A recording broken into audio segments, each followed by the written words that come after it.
Bienvenue dans l'émission Fausse L'amour. Nous parlons de la sexualité sous toutes ses formes durant cette deuxième partie d'émission. En effet, l'amour entier coco, c'est pas des jours, c'est pas des mois, c'est pas des l'année. L'amour entier coco qu'a diré l'année et puis l'année fout sa belle. Cisé et puis coûter des petits camots passe Fausse L'amour qu'a mené nous. Nous sommes heureuses de vous accueillir pour cette deuxième partie sur la sexualité sous toutes ses formes. En effet, la sexualité dans un couple évolue avec le temps. Les couples d'âge mûr font souvent face à des défis qui sont différents. Ça peut être lié au changement physique, au changement émotionnel. Voyons ensemble comment cultiver une intimité durable et nous retrouvons nos deux intervenantes, Jacqueline Pauléon et Georgina Redoute-Maillet. Bienvenue à vous pour cette deuxième partie. Merci. Et je suis avec Élise. Bienvenue à toi, Élise. Merci beaucoup. Et je te laisse donc te présenter. Eh bien, merci déjà à Marc de m'avoir invitée à cette émission Fausse L'amour. Je m'appelle Élise, j'ai 59 ans et je suis mariée depuis 27 ans et maman de 3 garçons. Très bien. Voilà. Une belle et grande famille. Une belle et grande famille et que toi, Dieu m'a donnée. Je veux le souligner également. Que Dieu t'a donné. Tu Oui. es la reine parmi tous ces hommes. Ah oui, des fois c'est pas facile, mais bon, il faut savoir s'imposer. Ah ben super. Sinon, dis-moi, nous sommes sur le thème de la sexualité. Que Oui. représente la sexualité pour toi? Eh bien, la sexualité, c'est un bien grand mot autour duquel il y a tellement de choses, mais de belles choses, d'accord, que nous sommes amenés à découvrir ensemble quand on est en couple. Et je veux croire que quand on le vit en couple, on le vit d'une autre manière que si on est célibataire. Et c'est une très belle chose parce que pour moi, ça représente la consécration de l'amour que je porte à mon mari. Et je crois qu'il en est de même pour lui, puisque ça se passe bien, d'accord? Ça se passe assez bien et on fait tout ce que nous faisons tout ce que nous pouvons pour maintenir cette relation amoureuse et tout ce qui va avec autour, dont la partie de la sexualité qui n'est pas toujours, comme j'ai entendu au préalable, et je le crois, une simple question de pénétration, mais c'est un langage d'amour qui est important, c'est des touchés, c'est des caresses, c'est des mots, c'est des cadeaux, c'est tout plein de choses qui font que cette vie amoureuse perdure et en complément la sexualité avec tout son ensemble qui permet justement la durabilité et de toute cette partie qui fait que nous durons, nous vivons, nous avançons et que nous sommes épanouis dans notre relation et dans notre couple. Voilà. Super, ben, très bien. Ben, je me tourne vers nos professionnels. C'est vrai que le couple évolue, l'âge monte, on n'a plus 25 ans, parfois on a déjà 40 ans, 45, 50, et il se passe des choses dans le corps. Alors, Georgine, est-ce que tu peux nous dire quels sont les changements qui arrivent à cet qui âge? arrivent Tout à fait. Alors, le corps change pour beaucoup de femmes. C'est la période de la préménopause et après de la ménopause. On entend, donc ça arrive souvent autour de 40 et puis en montant, d'accord? Et du coup, le corps se modifie, on le ressent. Et ça s'exprime par différents symptômes, du coup, chez beaucoup de femmes. Donc, du coup, les femmes peuvent voir que leur corps change, elles ont plus de facilité à prendre du poids, alors qu'avant, c'était moins difficile à réguler. On prend un peu de ventre, on commence à avoir des troubles du sommeil, on a des sueurs froides, les bouffées de chaleur que tout le monde connaît. On peut avoir des petites douleurs et puis même au niveau émotionnel, les choses changent. On peut se sentir plus triste, plus irrité, avec des changements d'humeur brutaux qu'on peut ne pas comprendre. Et puis malheureusement, il y a aussi des maladies chroniques qui peuvent apparaître au fur et à mesure, comme le diabète ou l'hypertension ou parfois même, dans certains cas, on peut voir des cancers apparaître. Donc, ça peut être une période assez compliquée. Et puis, en plus, dans la vie, déjà, c'est compliqué. Donc, c'est l'âge où, si on a des enfants, ils peuvent faire les études. C'est l'âge où on se retrouve, du coup, à nouveau seul avec son mari. C'est l'âge où, on voit au travail, on commence à faire partie des plus anciens. La retraite, ça approche. Donc, il y a plein de changements aussi dans la vie qui font que ça peut être une période particulière. Et en fait, c'est vrai que j'ai parlé de tous ces symptômes-là, mais on sait qu'on a approché la ménopause parce qu'on voit ces règles arriver de plus en plus rarement. Donc, ça commence par être irrégulier, et puis après, on ne voit plus ces règles. Donc, quand au bout de 2 ans, on ne voit plus ces règles, on dit qu'on a la ménopause, du coup. Et ça peut être parfois un peu psychologiquement difficile pour certaines femmes parce qu'elles se reconnaissent en tant que femmes via leur capacité à avoir leurs règles. Pour beaucoup de femmes, c'est important d'avoir ces règles. Je suis femme parce que j'ai mes règles, en fait. Donc ça aussi fait que ça peut être une période difficile, en fait. D'accord. Donc, mais sinon, comment faire, puisque je me rends compte avec tout ce que tu nous as dit que c'est quand même une période difficile. Est-ce qu'il y a moyen d'avoir une vision avant la date, avant cette préménopause? Est-ce qu'il y a un test à faire? Comment ça se passe? Alors, c'est bien de faire son suivi gynécologique tous les ans et de voir aussi son médecin généraliste pour voir comment on se porte physiquement, d'accord? Après, le diagnostic de ménopause se pose principalement sur les symptômes. Plutôt que sur des tests quelconques, en fait. Donc, c'est à partir des symptômes, on dira, madame, comme j'ai dit, quand pendant 2 ans, on n'a pas ces règles, on considère qu'on est ménopausé, d'accord? Et c'est souvent, on a des symptômes associés que j'ai cités, la prise de poids, les bouffées de chaleur, c'est le plus répandu. On peut avoir la sécheresse vaginale, etc. Donc, c'est à partir de l'ensemble des symptômes, on pose le diagnostic principalement. C'est important de faire les examens, mais c'est pour être sûr qu'il n'y ait pas de pathologie chronique, de cancer, de choses comme ça qui apparaissent, voilà. Et pendant ces 2 ans, comment ça se passe au niveau de la contraception? Alors, il vaut bien avoir une contraception. Alors, parce que comme j'ai dit, les règles commencent par être irrégulières. Donc, ça veut dire ce mois-ci, j'ai mes règles, le mois d'après, j'ai pas mes règles. Ou peut-être que ce mois-ci, j'ai des traces de sang et puis 2 mois après, je saigne beaucoup. Voilà, ça commence à être un peu bizarre, les règles. Et en fait, où ça se passe, pendant 3 mois, j'ai pas de règles, j'ai mes règles. Donc, on ovule toujours. Donc, sauf que, voilà, si on a bien retenu, si j'ovule, si j'ai mes règles, c'est que 14 jours avant, j'ai ovulé. Oui. Donc, ça veut dire qu'on ovule toujours. Et si j'ovule toujours, si les spermatozoïdes de monsieur sont toujours performants, on peut avoir une grossesse. Donc, il est recommandé d'avoir toujours une contraception à ce moment-là. Oui. De ne pas se dire, oh, je suis trop vieille, ça ne va pas m'arriver. On est moins fertile. Vaut mieux se protéger toujours avec un moyen de contraception. Après, on n'est pas obligé d'avoir la même contraception qu'on avait quand on était plus jeune. On évolue, notre corps change, on peut changer de moyen de contraception, quelque chose qui est plus adapté à notre âge. Voilà. OK. Tu nous as parlé également de sécheresse vaginale. Ça, c'est un gros impact sur notre sujet, sur la sexualité. Et en fait, il y a la sécheresse vaginale, mais on peut avoir aussi, il y a un relâchement des muscles du périnée, on peut avoir aussi des fuites urinaires, des sensations. Ouais, tu vois ça. Alors, souvent, ça commence de manière subtile.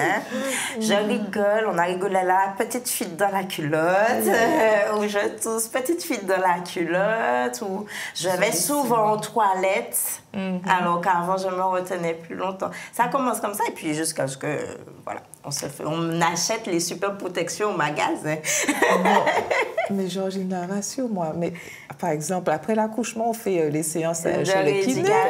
Oui. On ne peut pas faire des séances chez le kiné? Alors oui, tout à fait. Je vois que j'ai des symptômes qui apparaissent, on en parle. Je vais voir mon généraliste, je lui en parle de manière à ce qu'il puisse prescrire des séances de rééducation. Ça peut être fait avec la sage-femme aussi. Okay. On est spécialiste du périnée, de ce qui se passe en bas. Ça peut être fait avec nous, les sages-femmes, ou avec un kiné. Mais il vaut mieux faire la rééducation que rester là avec ses fuites et acheter... Ça veut dire que j'achetais des protections hygiéniques pour mes règles, maintenant j'en achète pour mes fuites urinaires. On s'en sort jamais. Donc en fait, si on ne soigne pas ça, Ça s'aggrave. Ça veut dire qu'au final, tu te fais pipi dessus, tu mets des couches, en fait. Ça s'aggrave pas d'un coup. Mais avec la rééducation, ça résorbe. Avec la rééducation, le but, c'est de remuscler. D'accord. Donc, de manière à ce qu'on arrive à mieux se retenir. Donc, après l'accouchement, on le fait en prévention pour qu'on ait moins de réservoirs des fuites à la ménopause. Mais des fois, on a la flemme après l'accouchement. On se dit qu'on n'a pas le temps. J'ai pas de fuite, c'est pas grave, on fait pas. Et puis, on fait pour un des enfants et on fait pas pour les autres. Voilà, donc, mais il faut savoir qu'on peut toujours, quand on a des symptômes, consulter son médecin généraliste pour faire des séances de rééducation. Et pour la sécheresse vaginale, on en parlait aussi, faut pas hésiter, si on a une sécheresse vaginale, ça va influer sur notre libido. Si chaque fois j'ai un rapport, ça me brûle, ça me fait mal, j'ai pas envie que monsieur... en tout cas, je veux pas de pénétration. Donc, il ne faut pas hésiter à en parler, en fait, à son professionnel de santé pour avoir... il y a des solutions pour ça, d'accord? Alors, des fois, quand on a juste un symptôme isolé, on se dit, ouais, mais le médecin, il va me donner des hormones, je ne veux pas d'hormones, j'ai peur. Il faut savoir, voilà, il faut savoir que quand on a des symptômes isolés, on peut avoir juste traité le symptôme en question, on ne met pas tout le monde sur un traitement hormonal quand il y a des symptômes. Donc, il ne faut pas hésiter, il ne faut pas avoir peur, et il ne faut pas avoir honte, mesdames, de consulter pour tous ces motifs-là, parce que si je ne me sens pas bien dans ma peau, face à mon mari, si j'ai du mal déjà à lui en parler, on a déjà plein de trucs à gérer, ça va être compliqué les rapports du coup. Ouais. Alors, j'en reviens à Jacqueline. Effectivement, dans la première émission, on a vu qu'il faut se connaître son corps, son passé et tout ça, c'est les émotions qu'on a vécues. Mais quand on entend tout ça, en plus qu'il faut que je me connaisse, je vivre avec mes émotions. Des charges supplémentaires, mentales supplémentaires. Bien sûr. Effectivement. Donc, ça peut ajouter à la charge mentale. Maintenant, je dis ajouter à la charge mentale, ça c'est si on ne s'est pas déchargé au cours de route. D'où l'importance de faire le job.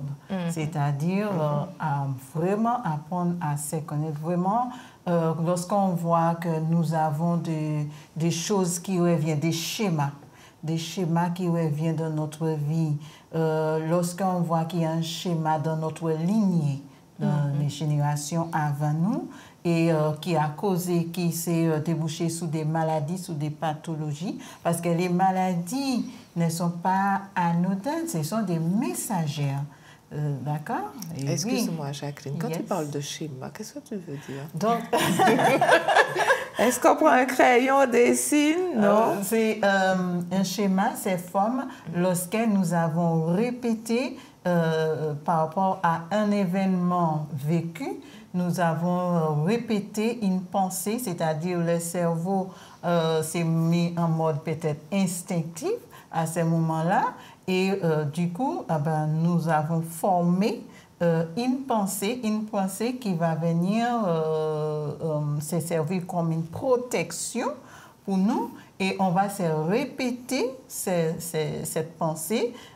Ça va aller s'inscrire dans notre mémoire, et c'est pour ça qu'on retrouve dans la lignée certaines choses, certains comportements depuis des générations qui se répètent, et du coup les mêmes pathologies qui se répètent également, parce que personne n'a pris le temps de briser ça, de changer, de modifier la perception ou sa façon de manger, sa façon de voir la vie, sa façon de se voir, la façon de voir les autres. Et du coup, arrivé à l'âge de 40, 50, 60 ans, j'ai des clients qui viennent, ça nous rattrape. Parfois, tu peux faire une dépression d'un coup sans savoir, mais qu'est-ce que j'étais bien là, je n'avais rien. Et du coup, boum, j'ai ça, ou boum, j'ai un diabète qui arrive, mais qu'est-ce qui se passe? Ah oui, c'est normal parce que ma mère en avait. Non, c'est pas ça. C'est-à-dire que les schémas se forment, les schémas sont là, et du coup, eh bien, il y a des stimulus qui vont éveiller ces schémas, et encore ça se répète. Et pour nous, c'est normal. Eh bien, lorsqu'on a un soulagement, on dit oh, je gère. Non, mais le corps n'est pas sous ça, en fait. Le corps te dit que tu as quelque chose à régler. Il y a une information en mémoire, dans le subconscient, que tu n'as pas adressée. Et du coup, si tu continues comme ça, eh bien, l'alerte va continuer à...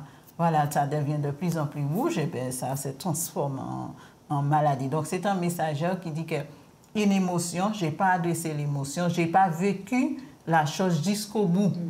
D'accord? Donc, du coup, un schéma se forme et ça devient une habitude, ça devient automatique. Et voilà. Donc, à comprendre que le corps, c'est quelque chose, c'est une structure, c'est notre outil qui nous a été donné pour vivre au mieux sous cette terre. Il y a toujours une porte de sortie dans tout ce qu'on fait, dans les événements que nous avons vécus ou nous sommes en train de vivre encore, nous appellent toujours à aller plus loin dans notre croissance spirituelle. D'accord. Donc, on a beaucoup parlé de la femme, des problématiques qu'elle rencontre dans sa vie sexuelle. Et qu'en est-il de l'homme? Alors, chez les hommes aussi, il y a des modifications qui arrivent en général à partir de 40 ans et en montant. Mais aussi, leur corps change. Ils en parlent moins. Mais ça peut être un peu plus subtil. Ça veut dire qu'ils ont le désir qui peut diminuer, par exemple, ou ils vont mettre plus de temps à avoir une érection. Alors, avant, quand ils sont jeunes, le truc se lève tout de suite. Là, des fois, il faut une stimulation physique pour qu'ils aient une érection. Ou peut-être l'érection commence à être moins ferme, le pénis s'allonge un peu moins, alors qu'avant, ils avaient l'impression que ça s'allongeait plus. Et puis, des fois, même les testicules, si on observe, bien, on a l'impression qu'ils sont plus petits. Alors, les hommes peuvent aussi avoir des pathologies qui apparaissent. Eux aussi, ils peuvent avoir, chez certains hommes, ils peuvent être plus irritables ou avoir aussi des changements d'humeur. Ça n'arrive pas qu'aux femmes. Eux aussi, ils prennent du poids, ils prennent du ventre. Donc, pareil, il ne faut pas qu'ils hésitent à se faire suivre par le gynéco. On est aux Antilles, il faut faire son dépistage pour la prostate, monsieur, en vieillissant. Et si on voit qu'on a des problèmes de l'érection ou voire même des problèmes d'impuissance, alors l'impuissance, ça va être son incapacité, du coup, à avoir une érection. Faut pas avoir honte. Des fois, on dit à madame, j'ai pas envie parce qu'on a honte, on essaye d'éluder le problème. Voilà. Faut pas hésiter à consulter et à en discuter aussi. Voilà. Alors, sachant que les problèmes chez les hommes peuvent cacher quelque chose de plus grave. Donc, psychologiquement. Donc, soit un problème psychologique, une dépression par exemple, où ça ne va pas, ou ça peut être quelque chose de physique. Donc, par exemple, un cancer de la prostate ou une maladie chronique sous-jacente et il n'est pas au courant et du coup, ça entraîne des troubles de l'érection. Voilà, il ne faut pas hésiter à en parler, en discuter et consulter surtout son généraliste. Voilà. Et les hommes aussi doivent faire muscler le périnée. Oui, oui, c'est vrai. Oui, pas seulement les femmes. Les hommes n'y pensent pas, mais oui, eux aussi doivent faire muscler le périnée également. Parce qu'ils ont le même souci qui pointe le nez. Ah, d'accord. Merci Jacqueline, parce que Georgina n'a pas pensé à me dire ça. Donc, très bien. L'homme et la femme, ils pourront aller consulter ensemble. Oui, mais bien sûr. Je crois vraiment que c'est un chemin à faire ensemble. C'est un chemin à faire ensemble. Le fait que chaque personne prend sa route, essaye de faire les choses dans le petit coin, ça crée l'écart. Ça crée un écart et après, on ne se rencontre plus, c'est froid, c'est... D'accord. Mais quand on avance ensemble, lorsqu'on consulte ensemble, ça relance la dynamique. Voilà, on a plus de confiance parce que je sens que je peux être vulnérable face à elle, elle peut être vulnérable face à moi. Et du coup, on est dans cette complicité et ça fait fonctionner les choses. On est aussi dans cette simplicité. D'accord? Comme Georgina a dit, le corps change. Le corps, c'est une structure, c'est de la matière. C'est normal que ça change. Mais maintenant, il y a des spécialistes, il y a des professionnels, il y a des choses qu'on peut faire pour réguler, modifier les choses, remettre les pendules à l'heure. D'accord? Donc, vraiment, il y a de quoi faire, quoi. Est-ce que dans les vœux du mariage, quand on dit, quand on parle du meilleur et pour le pire, est-ce que ça rentre en compte? C'est vrai parce que j'ai l'impression qu'à ce moment-là, quand on parle du meilleur et pour le pire, ben, on voit les difficultés, les épreuves de la vie. Mais ça, c'est aussi une épreuve de la vie, d'accord? Quand on se rend compte qu'on a perdu de sa vivacité, de son machisme, même la femme se sent un petit peu diminuée. Moi, je pense que ça aussi, ça fait partie du pire du ménage, mais qui peut être résolu, mais ensemble, parce qu'on a décidé de se dire oui ensemble, et que tous ces problèmes-là, comme tu disais, peuvent être résolus ensemble, et on peut gagner ensemble. Mais effectivement, si chacun se cache de son côté, de son petit souci, ça crée effectivement, comme tu disais, des difficultés, parce qu'on ne comprend pas l'autre à ce moment-là. Mais pourquoi il est comme ça? Pourquoi elle est comme ça? C'est ça. Alors on devrait se mettre ensemble pour discuter, être vrai. Oui, quand on est vrai, on surmonte les difficultés. Mais bien sûr. C'est ça. Bien sûr. Et, on a dit quelque chose dans la première émission qui va me revenir tout à l'heure, mais en tout cas, c'est cette permission à l'autre de regarder à l'intérieur de moi. Et oui, et ça me revient, c'est le changement. En fait, on a cette habitude de dire ouais, mais je ne retrouve plus l'homme que je me suis mariée avec le premier jour. Mais c'est normal. Il y a eu des changements. Pourquoi? J'ai cru que tu avais dit, c'est pas même là. Mais c'est pas même là. Et c'est pas même forme là, mais c'est normal. C'est-à-dire que la vie, il y a une loi, il y a des lois universelles. On ne peut pas contourner. Il y a la loi de l'impermanence. C'est-à-dire que tout change en tout le temps. La peinture aujourd'hui, c'est joli, c'est beau et tout. Dans un an, dans 10 ans, il faut redonner un coup de fouet. Mais pareil, l'homme que j'ai rencontré, ok, ben, il avait tel comportement, mais il y a des choses, il y a des expériences qu'il fait dans la vie, et la femme aussi, qui fait qu'on change de comportement, notre corps change, les caractères changent, notre façon de voir les choses change, notre spiritualité change, vous voyez. Donc, je crois que vraiment, les couples, c'est pour accompagner l'un et l'autre. Et dans quoi? Dans les changements qui s'opèrent en permanence. Le changement, c'est en permanence que ça se passe. Bon, lorsqu'on est dans la résistance, tout ce qu'on résiste persiste. Donc, si je suis dans la résistance du changement qui s'opère en ces moments avec mon mari ou avec ma femme, eh qu'est-ce qui va se passer? L'écart. Parce que, ouais, je ne te comprends pas, tu n'étais pas comme ça, comment tu es devenu. Là, on ferme la porte à la communication. On est dans le reproche. On est dans le reproche, dans le jugement, parce qu'on ne comprend pas, au lieu de s'asseoir et d'adresser vraiment. Et si on n'y arrive pas, parce que parfois il y a tellement de petits trucs qui se sont accumulés, mais là, ça fait un gros montagne. Mais oui, ça a fait l'année puis l'année. On voit un éléphant devant nous. On ne sait pas par quel bout commencer à manger cet éléphant.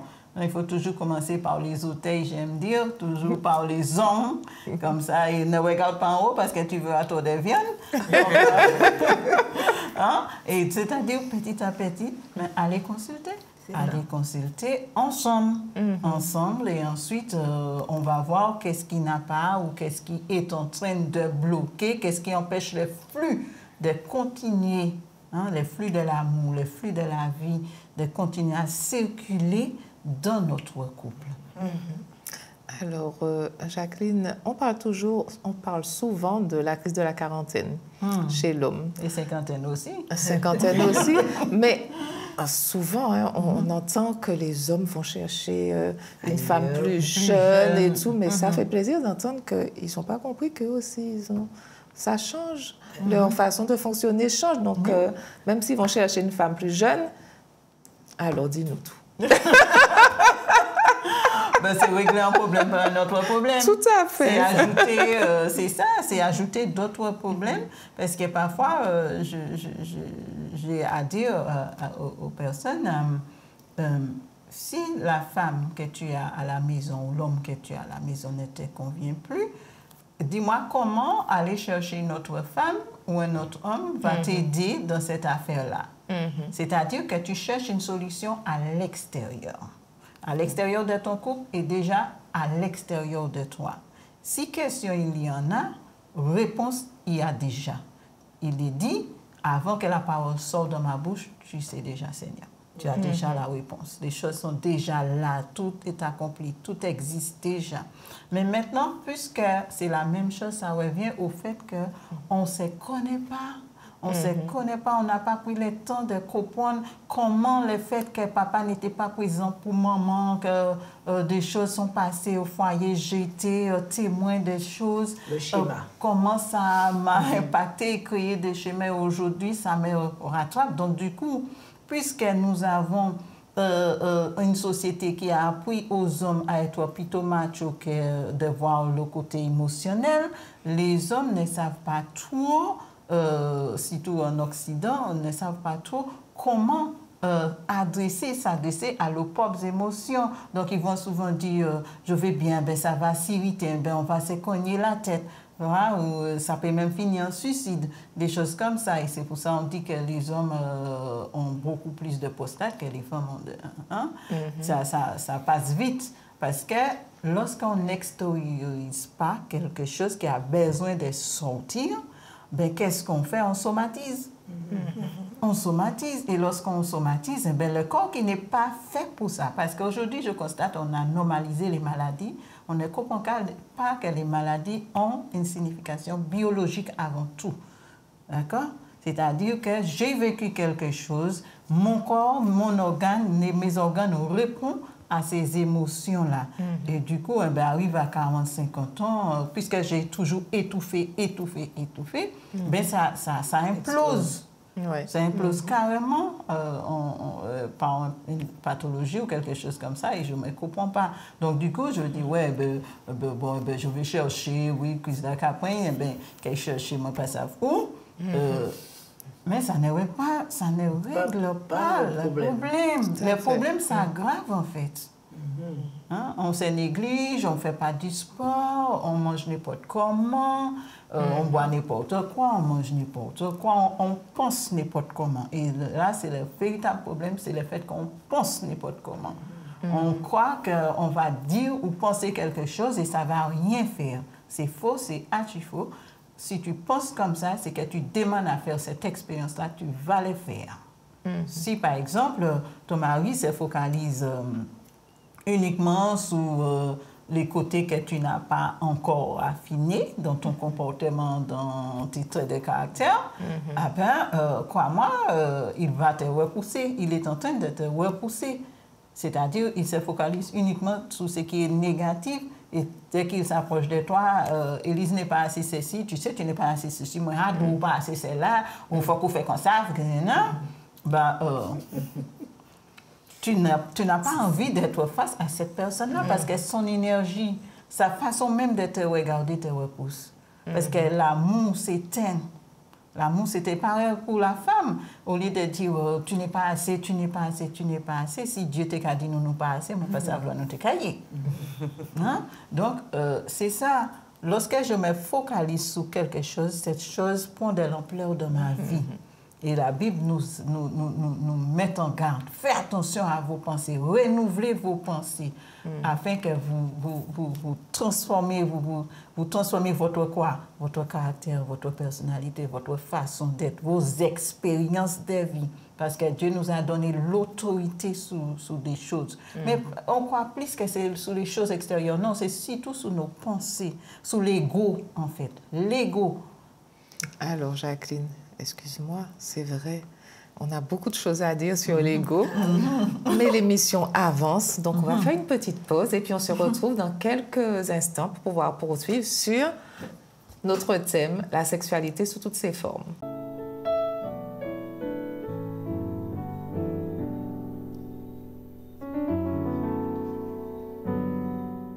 cantique, ces cantiques-là, des 4 mondes 3. En vent joué qu'à lever, et l'ombre qu'a quitté voué. Tourne vini même Jean Gazelle, meunier moins, même gentil Bambi, à Soumone qui bien haut. En mi-temps nuit là, en les cailles moins chercher ça qui moins aimé, moins chercher et moins pas joindre. Moins que levé et moins que fait on villa, dans la reille et dans place là. Moins que chercher ça que moins aimé. Moi chercher et moi pas joindre. Les gardes qu'a fait on en villa joindre moi. Est-ce ouais ça moi aimé.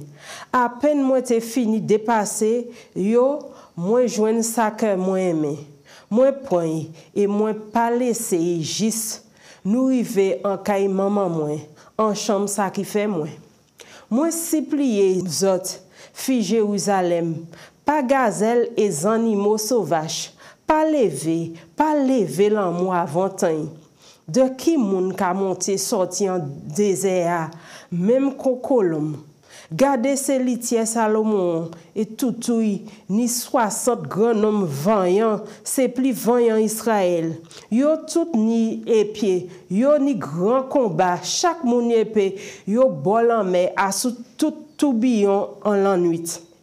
Roi Salomon fait pour lui-même en litière et puis bois liban. Il fait colonne yo en argent, do yo l'or saisi à un pouip. En mitan ni en brodi, l'amour fi Jérusalem.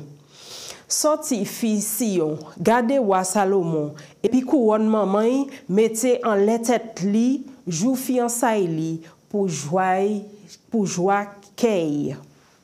C'est avec plaisir que nous vous retrouvons pour cette continuité sur la sexualité. Donc effectivement, Jacqueline, tu nous parlais de l'ego, de l'importance de l'ego dans la relation de couple. Oui, c'est-à-dire mettre son ego de côté. L'ego, c'est le côté mental des choses intellectuelles. C'est-à-dire que, bon, ben voilà comment j'ai appris les choses, ben c'est comme ça, pas autrement. Être ouvert au changement, être ouvert à la connaissance, être ouvert à autre chose, c'est important. C'est parce que si je veux que les choses retournent comme auparavant, ça ne va pas les faire. Mettre de côté son ego, c'est-à-dire apprendre vraiment à voir le côté spirituel des choses. C'est ça. On est beaucoup sur le côté matière de la vie, mais la vie n'est qu'1% de matière et 99% spirituel. D'accord? Et c'est là, il dit, le royaume de Dieu est au milieu de nous. C'est-à-dire, va chercher ce royaume. Va chercher ce royaume qui existe déjà en toi. C'est vraiment... l'être humain a vraiment cette partie qu'on ignore ou qu'on sous-vole, je ne sais pas, mais c'est cette partie qui va nous aider à vraiment vivre la vie ici-bas comme être au paradis. D'accord? Donc, mettre l'ego de côté, c'est comprendre que je n'ai pas toujours raison. Et normalement, on ne devait même pas chercher à avoir raison, en fait, parce que je suis là pour comprendre comment la vie se déroule, se déploie en moi, comme l'être, et aussi comment ça déroule dans mon partenaire, dans mon mari, dans la vie de mon mari, dans les expériences de mon mari. Et ça rentre aussi de cette partie de séduction. Ce n'est pas parce que j'ai 40, 50, 60, 70 ans que je me laisse aller aussi. Comme on disait, on a touché un peu ça aussi. Oui, c'est bon, c'est comme ça, c'est pas autrement, c'est pas mon cas, dis-moi ça pour faire. On est dans ces genres de je sais pas, trucs qu'on a dans notre tête. Et on ne veut pas sortir dans notre tête pour aller dans le cœur. Il faut aller dans le cœur. Il faut aller dans le cœur. Le cœur, c'est là qu'on se connecte avec soi-même, avec l'amour, avec ce que nous sommes. Amour. Vous voyez, on sert un Dieu compatissant, un Dieu bienveillant, et nous, on veut se battre avec l'extérieur. Va chercher les réponses à l'intérieur, là où Dieu l'a déjà placé. Vous voyez? D'accord. Alors, je me permets de rebondir et de te poser une question, Élise. Tu nous as dit que tu as 3 garçons. Oui. Est-ce que tes garçons sont toujours à la maison? Alors, j'en ai un qui est parti il y aura bientôt 3 ans faire des études. Et je dois vous avouer que c'était une belle cassure, hein, parce que c'était un petit peu mon poteau mi-temps. Et j'ai encore un aîné qui est à la maison, et puis mon dernier de 15 ans qui est encore à la maison. Pourquoi je te pose cette question-là? Oui. Parce que j'ai l'impression que quand les couples se retrouvent seuls, quand les enfants quittent le nid, comme on dit, eh bien, il y a parfois une cassure dans cette relation de couple parce qu'on s'est un petit peu oublié. On a été maman, comme tu nous dis, ton poteau mi-temps, un petit peu. Donc, est-ce que tu redoutes ce moment? Alors, la première expérience que j'ai eue quand mon fils est parti, on l'a accompagné en famille, on est allé l'installer. Quand mon mari est revenu avant avec les autres et moi je suis revenue après, je me suis retrouvée toute seule dans l'avion en réalisant que j'avais laissé mon enfant en métropole. Donc bien sûr ça a été la Madeleine, jusqu'à ce que je rentre. Et quand je suis rentrée, je suis allée dormir dans sa chambre pendant une semaine. Aïe, ben voilà, c'est ce que je disais, voilà. J'ai dormi dans sa chambre pendant une semaine dans son lit et vraiment là, il n'y avait pas de mari, je voulais rien voir. J'avais perdu quelque chose et ça a été difficile. Et après je me suis dit, mais écoute, mais ça va pas, non? Ça va pas, tu as quand même, l'enfant il n'est pas parti, c'est pas comme si tu le reverras plus. Tu as quand même un mari, tu es marié depuis tant d'années, vous avez eu la chance d'avoir de beaux enfants, écoute, reviens sur terre, quoi. Et j'ai regardé mon lit. J'ai effectivement regardé mon lit après une semaine, et là je me suis excusée, on a causé. Et il m'a dit, bon, je sais que ça a été difficile, je t'ai laissé tranquille, je t'ai pas embêté, mais là, effectivement, il faut qu'on cause. Et puis, on a causé, et puis les choses sont redevenues comme avant. Alors, je me suis quand même posé la question, je me dis, mais Élise, si les 2 autres partent, tu ne vas pas recommencer, ça sera le con, là, tu vas t'installer où ils seront. Et en fait, je me dis que non, et je suis revenue à penser à ce que j'ai dit tout à l'heure quand on a fait les vœux du mariage. Le meilleur est pour le pire. D'accord? Il y aura des obstacles, il y aura des difficultés, il y aura des épreuves. Mais ne pas oublier que quand nous nous sommes présentés devant Dieu, pour le meilleur et pour le pire, un mariage a été béni avec toutes ces difficultés en sachant que le mariage, c'est un triangle. Dieu en haut et nous en bas.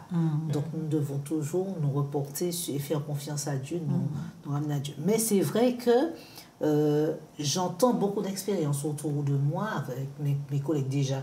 Quand ils partent rien qu'en retraite, ils se disent qu'ils n'ont jamais connu leur femme.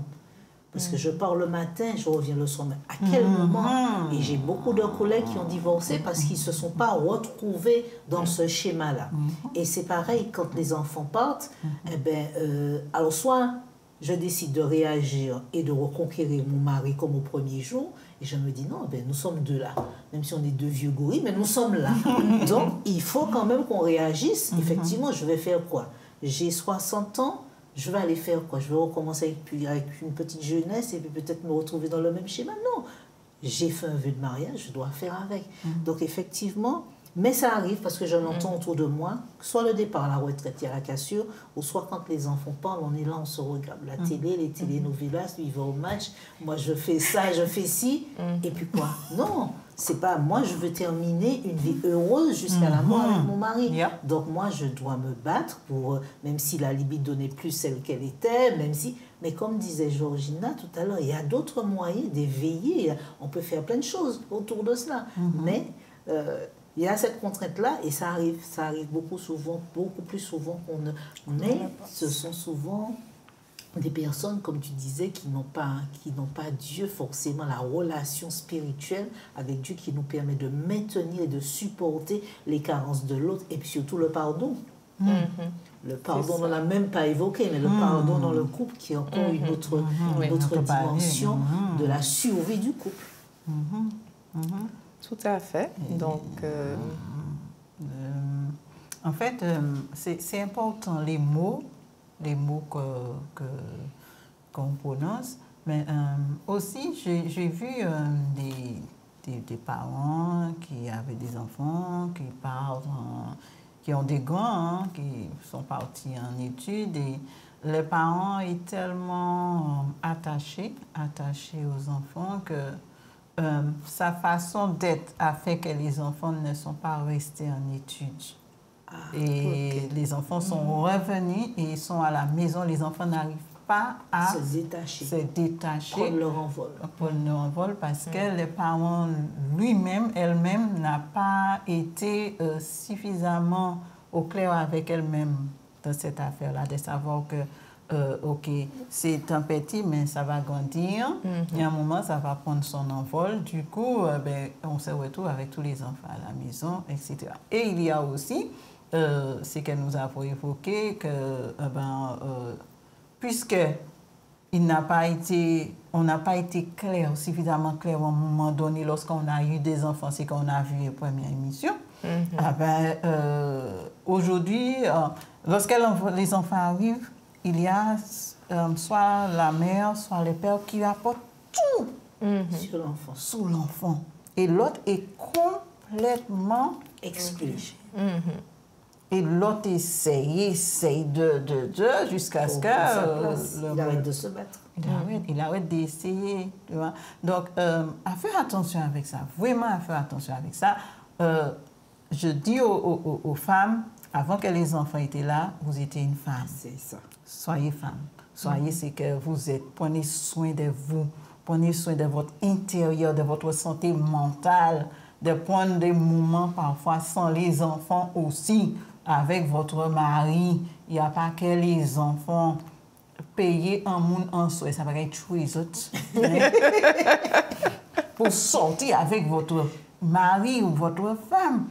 Comment ça, avant que les enfants étaient là, on avait une vie, mais là, les enfants arrivent, et on n'a plus de vie, on s'habille n'importe comment, on se laisse aller n'importe comment, notre mari est à l'abandon, notre femme est à l'abandon, et parfois même les enfants sont à l'abandon parce qu'on travaille tellement. C'est vrai. Ça, c'est un gros souci, ça. Aujourd'hui, je vois que les personnes travaillent, dimanche à dimanche, on travaille. Et l'enfant, un jour, va te dire, mais je ne te connais pas. Tu n'étais pas là. Tu n'étais pas là. Ah, j'ai tout fait pour toi. Il fallait que quelqu'un te nourrit. Oui, mais tu n'étais pas là. Est-ce que tu me connais? Est-ce que tu sais telle chose de moi? Est-ce que tu as vu quand j'ai été comme ça? Quand j'ai eu mes premières règles. Tu n'as pas vu. Tu n'as pas vu. Tu pourrais avoir l'argent. C'est ça. Tu as fait l'argent la priorité. Mais l'essentiel, les expériences que nous vivons dans les couples sont là pour nous ramener vers l'essentiel. C'est ce qu'on appelle les difficultés, tout ça. C'est difficile parce que nous, on a un autre schéma. Nous avons un autre conditionnement.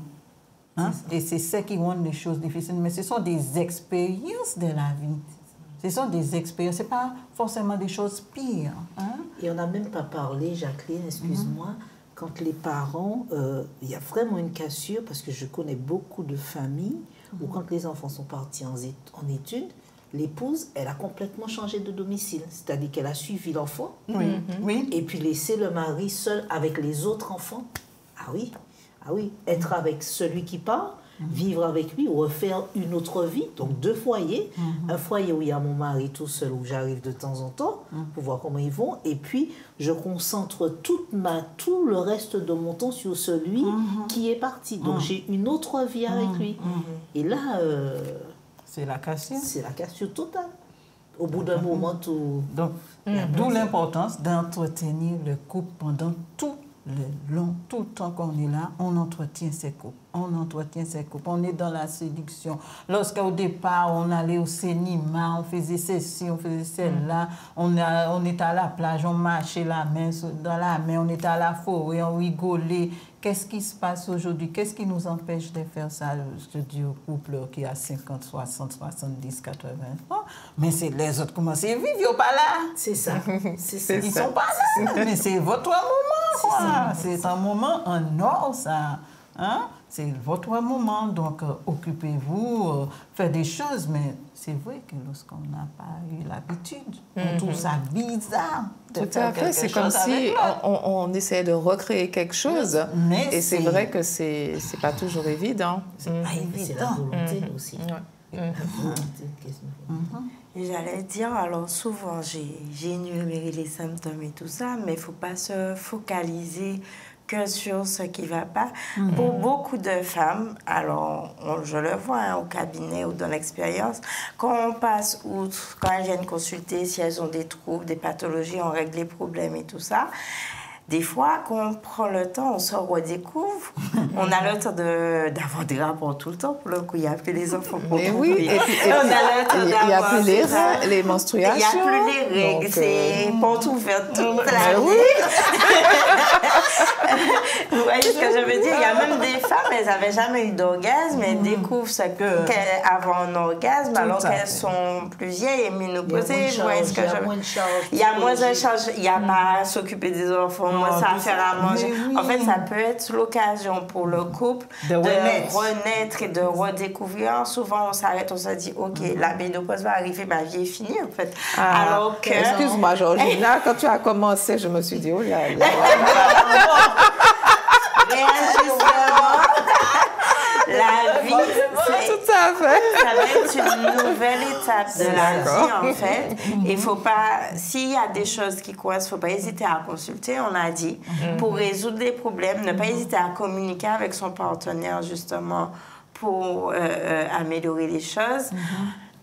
Prendre soin de soi, faire du sport si on avait arrêté de faire du sport, faire de la méditation, manger équilibré et prendre du temps pour soi, prendre soin de soi. Et c'est des choses qui non seulement vont m'aider pour me sentir mieux, mais qui ont un impact sur ma santé aussi, direct. On en parle de plus en plus de l'hygiène de vie qu'on peut avoir, donc, et qui vont améliorer. Les femmes qui sont en bonne santé, elles ont moins de symptômes, par exemple. Voire pas du tout. Elles savent qu'elles sont ménopausées parce qu'elles n'ont pas de règles. Mais l'histoire des bouffées de chaleur, non, je ne connais pas. Parfois, vous voyez ce que je veux dire? Donc, en fait, remettre ça en premier. Et on peut découvrir des choses. On peut se redécouvrir physiquement. On a dit dans la première émission, il n'y a pas que la pénétration. Donc, si ça fonctionne moins bien à ce niveau-là, on peut faire l'amour différemment aussi. Et ça peut être aussi bien de redécouvrir aussi son corps, parce que du coup, les zones érogènes ne seront pas les mêmes, par exemple. Ce que j'aimais avant, peut-être, j'aime moins, et puis j'aime de nouvelles choses, ou des choses que je ne voulais pas avant. Je dis, ah ouais, allons essayer. En fait, il y a tout ça aussi qu'il faut remettre. C'est vrai ce que dit aussi Élise, parce que là, à ce moment, on est une femme assise dans son rôle de femme. Hein. On a pris conscience de beaucoup de choses, comme vous nous dites, comme vous nous avez dit. Et c'est vrai qu'on a cet épanouissement. Enfin, normalement, on devrait avoir cet épanouissement dans tous les cadres, hein, que ce soit sexuellement ou autre.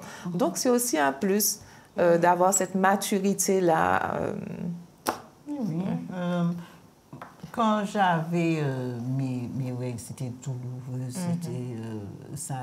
ça me rendait, comment dire, irritable et anémiée. Ah oui, donc très fatiguée. J'étais toujours très fatiguée et tout.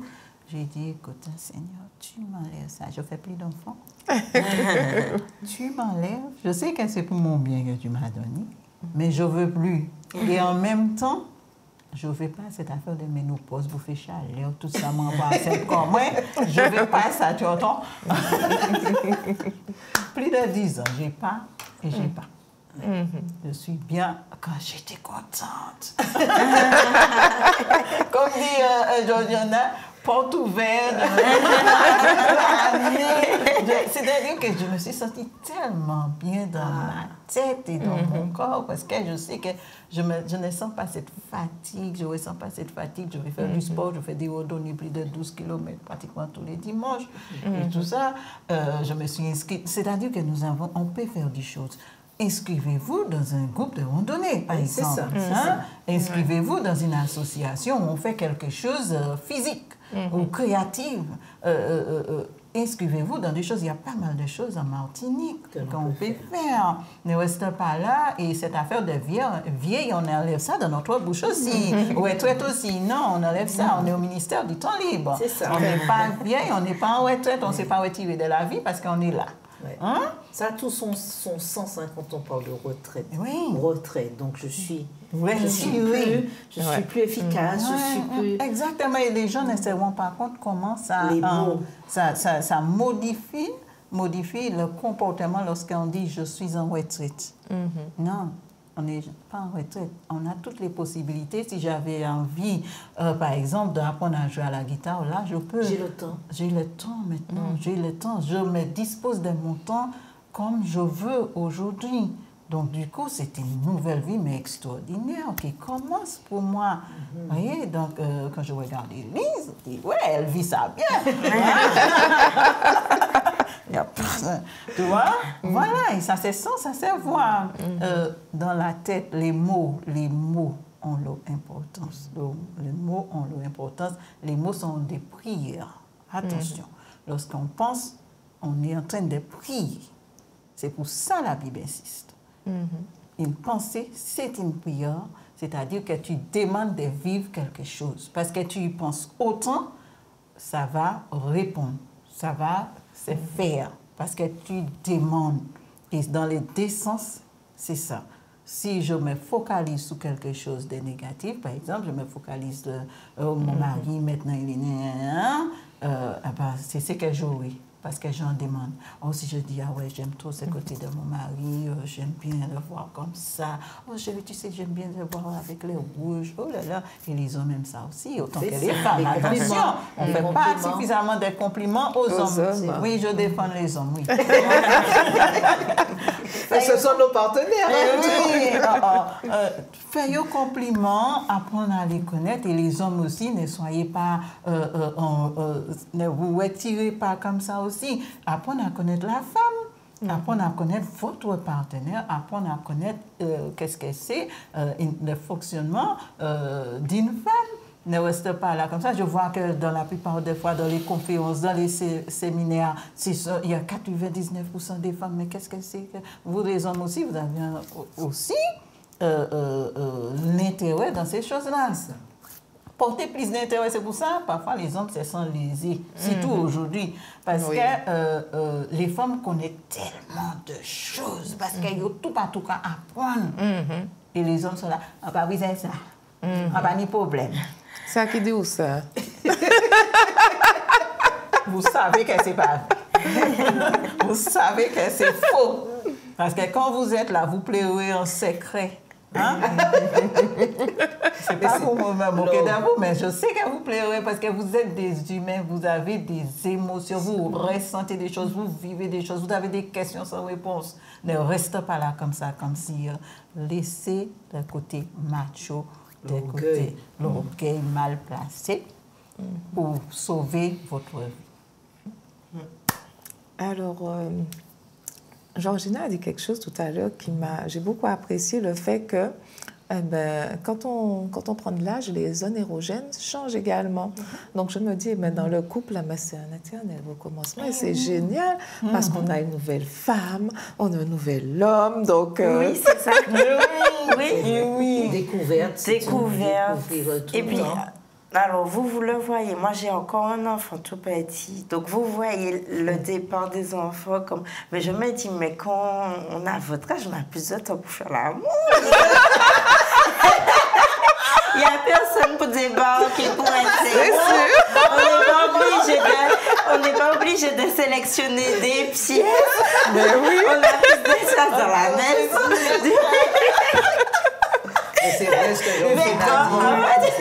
Effectivement, moi c'est comme ça que je vois ça, que c'est une nouvelle vie, mais quoi, ça dépend comment on a préparé on s'est préparé pour la chose dans notre tête, comment on voit les choses. D'où la préparation. Oui. Voilà, donc effectivement, mais c'est pas hier qui chame là.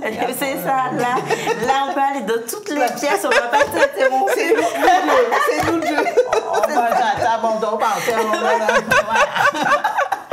Donc, c'est une nouvelle vie, effectivement, à saisir cette occasion et arrête de nous plaindre aussi. Arrête de regarder les côtés, comment dire, négatifs de l'expérience. Au contraire, regarde le côté positif. C'est ça, soyez tout le temps, dis merci en toutes choses. C'est ça. dis merci en toutes choses et vous allez voir la gloire qui se déploie. Je vais vous bénir, je vais vous faire voir des longs jours, je vais vous glorifier. C'est écrit dans le psaume 91. Est-ce qu'on y croit ou pas? Donc c'est ça. Lorsqu'on regarde, attention à notre regard, comment on voit les expériences qui se mettent sous notre chemin, c'est vraiment pour nous permettre de voir les meilleurs côtés de ce que la vie a à nous offrir. Donc n'hésitez pas, mesdames, messieurs, si vous sentez qu'il n'y a pas, prenez rendez-vous. C'est ça. Okay. Vraiment. Alors, notre émission touche à sa fin. J'arrive même pas à le dire. Tellement, je suis pas contente. Donc, effectivement. Alors, Élise, est-ce que tu as d'autres questions? Est-ce que durant cet échange, nos intervenantes ont pu répondre à tes questions? J'en ai encore pas mal, mais je pense qu'on se mettra sous un arbre là, sous un arbre pour en discuter entre femmes, parce que je pense qu'il y a encore plein de questions, plein de choses qu'on explore. Hein. Mais cet échange a été très, très, très, très riche. Et j'ai beaucoup aimé ta dernière question sur les parties hétérogènes. C'est bien ça le mot? Hérogène, en fait. Je pense qu'il reste peut-être un tabou pour certaines femmes. Donc, je pense que ce sont des pistes qu'on devrait explorer un petit peu plus, soit dans des réunions de groupes de femmes, parce que je pense comme déjà que ne se connaît pas. Nous, femmes, on ne se connaît pas. On s'arrête à des clichés, des schémas qu'on nous a inculqués depuis notre enfance. Et en fait, il faut qu'on sorte de ça, parce qu'il faut sauver notre mariage, on s'est mariés, comme je reste pour le meilleur et pour le pire. Mais il y a le meilleur, il y a le pire, mais on ne doit pas rester sur le pire. On va dire meilleur et meilleur. Meilleur et meilleur, toujours meilleur et meilleur. Et en fait, on doit avancer. Ces échanges doivent perdurer, sans tabou. Parler sans cesse, parler, pour que tombent justement les clichés et qu'on ait envie de vivre une vraie sexualité avec notre époux en toute liberté. Et que Dieu ne s'oppose pas parce qu'il a dit que tout ce qu'il a créé était très bon. C'est le mot de fin. Okay. Super. Donc, ça me permet aussi de rebondir. Dans la première émission, Jacqueline nous a dit que c'est un schéma. On a toujours l'impression que c'est l'homme qui doit venir. Alors, est-ce que tu peux, pour terminer, nous répéter ça, s'il te plaît? Oui. Avec plaisir. Comme je dis aux femmes, là, je ne suis plus dans le mariage, mais quand j'ai été dans mon mariage, c'est des machins pour XX raisons. Mais je dis, mais votre mari, c'est à vous. Pourquoi c'est rien qui n'est pour vous demander? Pourquoi il faut absolument que ce soit lui qui fait le pas? Même si tu es fâché, mon mari, j'ai besoin, je viens. Voilà. Tu comprends? Et qui a dit que l'homme n'aime pas ça? Hein? Mais vous n'avez pas testé. Tu vas me dire, non. Mais c'est votre mari. C'est votre mari. Vous aussi. Vous pouvez prendre l'initiative, lui montrer qu'est-ce qui vous plaît, parce que l'homme va faire de son mieux pour vous plaire de manière par rapport à ce qu'il sait. Voilà, c'est selon sa vision. À sa vision. Mais vous, la femme, tu sais qu'est-ce qui te plaît, tu sais là où tu veux qu'il te touche, tu sais ce que tu veux qu'il te fasse. Pourquoi tu ne te demandes pas? Pourquoi tu ne prends pas l'initiative? Pourquoi tu ne guides pas sa main? Hein? Pourquoi tu dis, c'est là que je veux avoir un bisou? Pourquoi tu ne dis pas? Et tu sors de la frustrée qui a dit, non, on n'a pas fait rien. Tu ne m'as pas demandé. Tu ne demandes pas. Et après... Jacqueline, excuse-moi. C'est pas ça. Oui, je suis cache. Attends, laisse-moi donc. Alors, je vais dire à mon mari, c'est vrai que tu m'embrasses là. Et puis il va me dire, quand on sort, qui m'a l'habitude. Non, en fait, tu ne le dis pas, tu les guides. Tu les guides pendant. Tu les guides, tu l'aides à comprendre.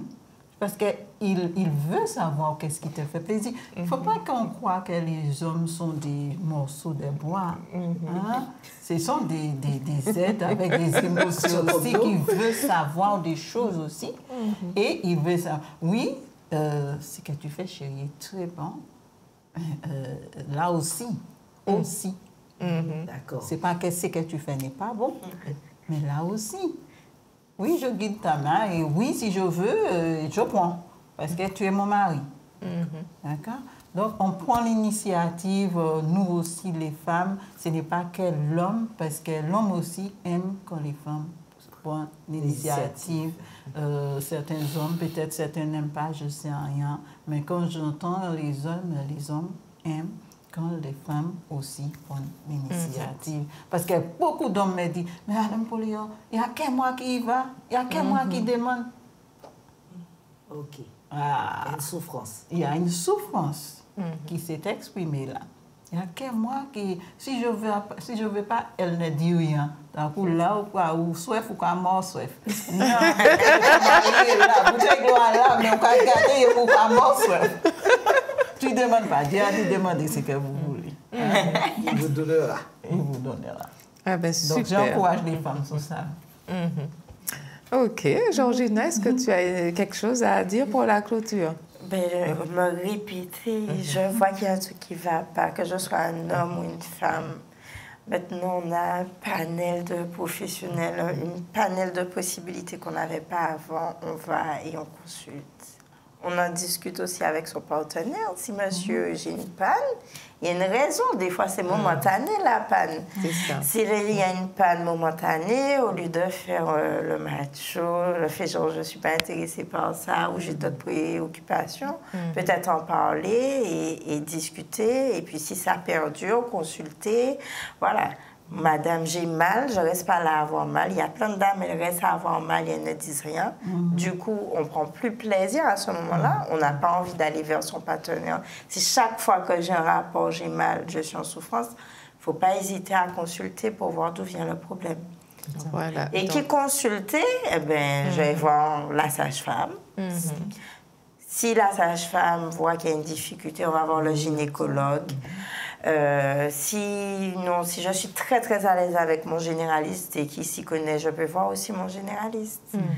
Et chez les hommes, ben, on va voir le généraliste. Et puis, si nécessaire, on oriente vers d'autres professionnels. D'accord. Ah, ben, très bien. Non, je disais juste qu'on a parlé des sécheresses vaginales, c'est ça? Mais tu ne nous as pas dit, est-ce qu'on peut y remédier? Ah si, Tu nous as c'est pour dit. ça qu'il faut consulter.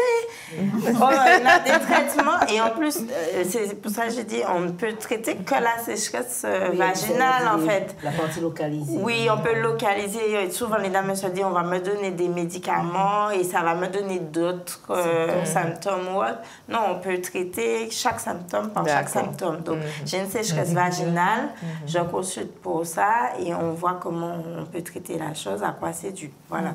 D'accord. Ah, ben, très bien. Je crois qu'on Il a faut vraiment... pas... Souvent, on ne consulte pas parce qu'on a honte, mais il ne faut pas en avoir honte, du coup. Parce que normal. c'est un passage pour Oui. toutes les femmes. Hein? Donc, c'est vrai que tu ne connais pas encore, mais dans les années à venir. Je ne connais pas. Je ne connais pas. Et je ne cherche pas à connaître. Voilà. Donc, non, juste pour dire effectivement que, comme tu dis, on n'a pas à avoir honte parce que c'est quelque chose de normal, ça fait partie de la vie de la femme. Et c'est encore mieux si le mari accompagne sa femme dans toutes ces démarches. Et vice-versa. Et Et puis même, Jacqueline, pourquoi pas en faire un jeu lors de l'acte sexuel? Mais surtout, mais c'est un jeu, c'est un partage. C'est un jeu, c'est pas quelque chose de tellement sérieux qu'on est là rigide et je ne sais pas quoi. C'est un sport aussi. Hein? On s'amuse. Amusez-vous. Testez des choses. Hein? Testez des choses qui vous font plaisir, savoir ce qui vous fait plaisir ou pas. Hein? Parce que voilà quoi. Et j'ai des trois trucs à dire pour en terminer. Oui, tout à fait. Donc, une sexualité épanouie, c'est d'abord s'écouter soi-même, reconnexion avec soi, les sens, les ressentis par rapport à telle chose, tel toucher, comment je me sens, prendre le temps de sentir, d'être présent pendant l'acte. Prends le temps, si je fais la vaisselle, il vient ou elle vient, il me touche là, ou elle me touche, ou elle me fait un bisou, je ne sais pas quoi. Comment je me sens? Comment je sens à l'intérieur? On est trop à l'extérieur, du coup, on n'est pas en contact avec ces émotions, ces ressentir, ces choses-là. Comment je me sens? Comment je vis ça à l'intérieur? Hein? Écouter l'autre, les attentes, les toucher, etc. Qu'est-ce que l'autre veut de moi? Et mais attention avec les mots attente, c'est-à-dire que les gens changent constamment, donc attention à ne pas rejeter le changement de l'autre. Faire les choses simplement et apprécier ce qui se passe. Soyez dans l'accueil de ses besoins. Accueille vos besoins. Accueille vos besoins. D'accord? Écartez les préjugés, s'il vous plaît. Chaque couple est différent. C'est pas parce que tu as camé jambes n'est pas là que vous aussi vous ne pouvez même pas là. C'est pas la même chose. Donc non. Écartez les préjugés. Les hommes ne sont pas ceci, les femmes c'est là, ils sont obligés comme ça. Et vous regardez les pornos et vous croyez que c'est la même chose. C'est pas la même chose. Mais de côté c'est porno, ça ne vous sert à rien du tout. C'est pas la vie réelle. D'accord? Les pornos sont faits pour le film. C'est pas la vie réelle. D'accord? Il y a quelle pénétration dans les pornos. Attention à ça. S'autoriser à avoir l'orgasme, parce que beaucoup ne s'autorisent pas, parce qu'on est crispé par rapport au fait que c'est pas là qu'on veut qu'on me touche, etc. S'autoriser à avoir de l'orgasme, s'autoriser aussi à jouir de sa vie, c'est-à-dire vivre la vie pleinement et simplement. Soyez vous-même. Vivre la vie, s'autoriser à vivre vraiment. Nous sommes tous différents et on se connecte de manière différente, donc on va arrêter d'essayer d'entrer dans un moule. Parce que ça, c'est pas possible. On se renoue avec nous-mêmes, nos désirs, soyez tous avec vous. Touchez, parlez, etc. avec vous-même. Parce que certaines personnes ne se touchent pas. C'est frotter l'huile là vite fait, voyez comme l'on pas là. Prenez le temps de vous regarder dans le miroir. Prenez le temps de vous occuper de votre corps. C'est votre peau, c'est votre organe. C'est là avec vous, c'est votre meilleur ami, votre corps. Prenez soin de votre corps. Soyez douce avec vous-même. Arrêtez de vous mépriser parce qu'on y anti-vote, parce qu'on y anti-cellulite, parce que la peau a venu anti-péplissée. Arrêtez de mépriser le corps parce que si vous méprisez, il y a plus pli. Alors. Et pour finir, c'est vous. Dieu vous a tout donné. Dieu nous a tout donné. Tout est déjà là. Tout existe déjà. Il n'y a rien qu'on doit aller faire. Parce que je demande ça, Dieu doit aller le faire. C'est déjà là. Donc, ouvrez votre chemin d'épanouissement. D'accord. Et s'il le faut, votre livre, lisez les chaînes de votre passé. D'accord? Donc, je vous laisse avec ça. Merci. Donc, j'en profite effectivement pour demander aussi à Georgina, est-ce que tu as des ouvrages que tu aurais pu ou est-ce que il y a certaines choses qu'on trouve sur des applications, je ne sais pas. Alors, ouais, j'ai oublié. Il y a des ouvrages sur les rapports après la ménopause et tout ça. On peut en trouver. J'ai oublié le titre. Je m'excuse, mais on peut en trouver des ouvrages à ce propos. En termes d'applications, souvent les applications qu'on peut utiliser pour suivre son cycle et tout ça, ils font aussi une partie ménopause. On peut mettre les symptômes, etc. Donc on peut utiliser ça éventuellement aussi. D'accord. Voilà. Mais là, tout de suite, j'ai pas un titre de livre. La Bible, sinon. On trouve tout dedans. Tu l'as dit. Ça me permet de rebondir et de passer à Élise. Oui. Alors, Élise, est-ce que tu as un petit verset à partager avec nous qui te suit durant Alors, oui, ce voyage avec Paul? Avec Paul, oui. Oui, avec Paul. On l'évoque assez souvent, c'est le livre d'Isaïe 41, le verset 10. Isaïe 41, je cherche ça, le verset 10. Ne crains rien, car je suis avec toi. Ne promène pas des regards inquiets, car je suis ton Dieu. Je te fortifie, je viens à ton secours, je te soutiens de ma droite triomphante. Merci. Merci, Élise. Élise, est-ce qu'en quelques mots, tu peux nous dire ce verset en créole? Alors, pas paix, parce que moi est pur. Pas garder et puis fret, parce que moi c'est bon Dieu. Moi qu'à venir porter tout ce coup, moi qu'à bon la force et moi qu'à soutien nous dit droit triomphante. Triomphante, c'est pas créole, hein? Dit doigt gagnante, moi, je pense qu'on peut dire ça. Merci, Élise. Merci, tu as relevé le défi. Merci, Élise. Donc, effectivement, on a passé un super moment. On a eu la première émission avec notre jeune couple que je remercie encore, Woodline et Émile, qui ont été vraiment, on a partagé un super moment. Merci à Jacqueline, merci à Georgina, merci à Élise. Donc, effectivement, la sexualité, c'est un grand débat. C'est aussi une chose magnifique que Dieu a mis à la portée de tous les couples. Donc, qu'on ait 20 ans, 25 ans, 40 ans, 50 ans, 60 ans, 70 ans, c'est à notre portée. L'essentiel, c'est de rester dans la séduction, c'est ça, dans la communication et de donner la première place à notre Dieu. Je vous dis à bientôt pour une nouvelle émission de Fausse l'amour.